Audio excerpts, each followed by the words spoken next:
Hey guys, just got this camera here because I'm going to start documenting stuff that I'm doing to the house. Thought that'd be a good idea. Let me turn this down a little bit. So, this room right here is basically just totally unused at the moment.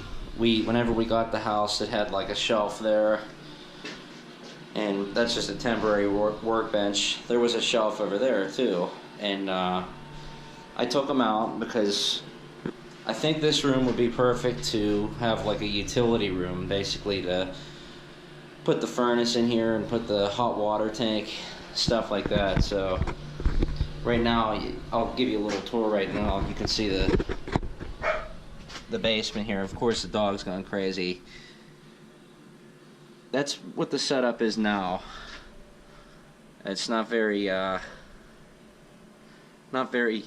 economical, I guess you could say. So what I'd like to do is move that unit inside this room, which would be perfect because the goal is to eventually refinish the basement, and I think that would be the way to go. But first things first though, before I would do that, this room isn't very weather friendly. Whenever it rains, it leaks in because, as you can see, being a Pittsburgh basement, you know, it hasn't been too friendly to this this wall here. So we moved in. It's going to be 2 years in April, and we had these wall anchors put in as part of our deal for the house.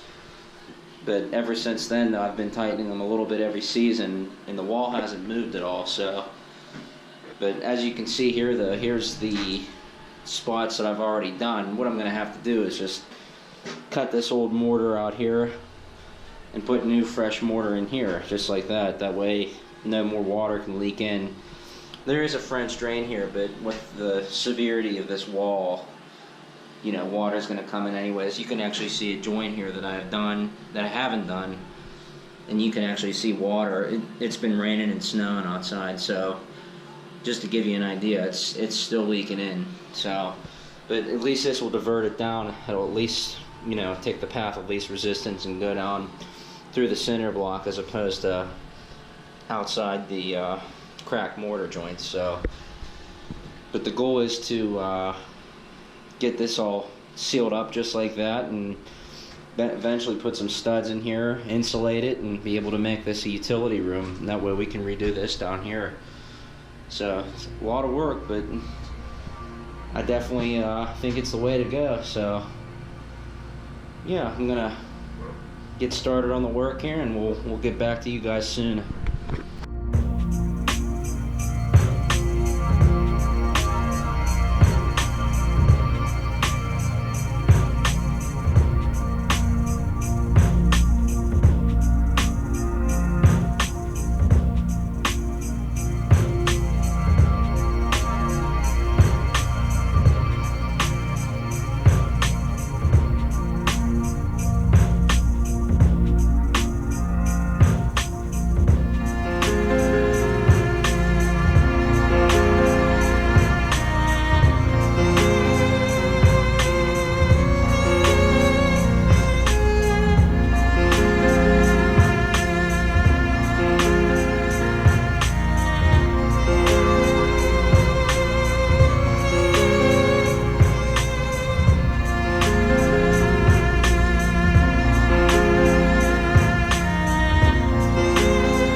Okay guys, so I think it's time for the actual mortar work now. I'm doing a little bit at a time because, I mean, this is definitely a load-bearing wall.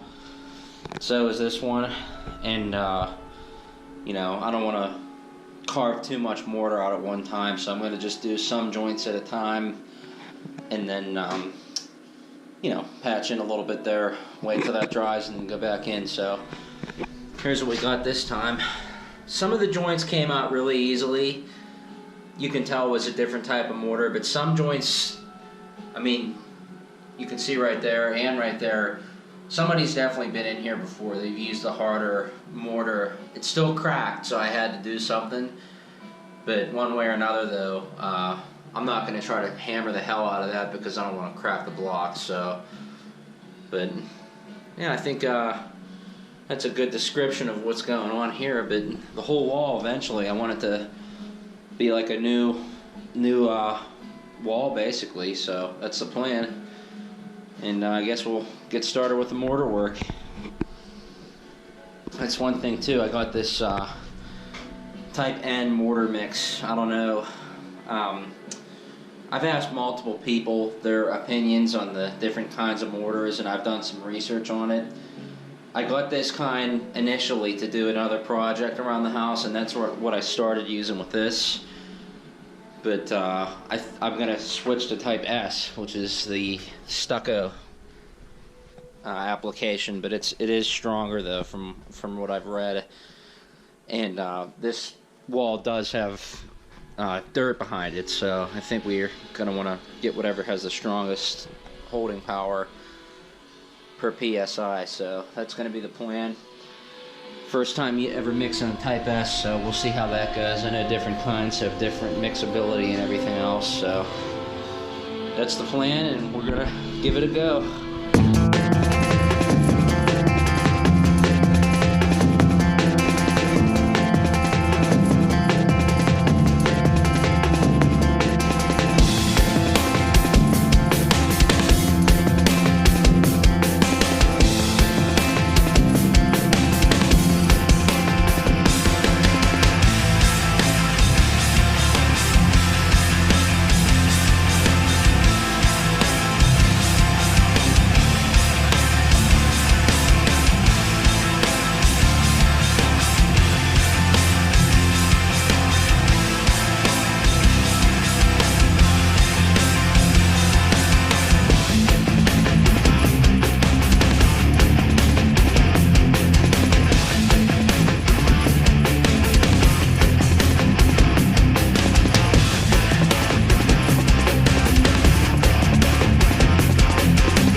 Everybody, so here's the finished product of today. You can see here the joints that I did.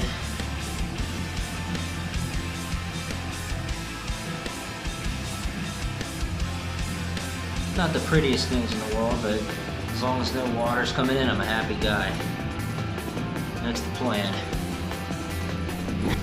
So apparently the cure time's like 72 hours, and once it does that, every few days I'm just going to plan on coming back in here and pounding a little more out and pointing it back together. That's the game plan. And then we can get this baby fitted up with the furnace and everything else, and then we'll finish the basement. So call that a goodie.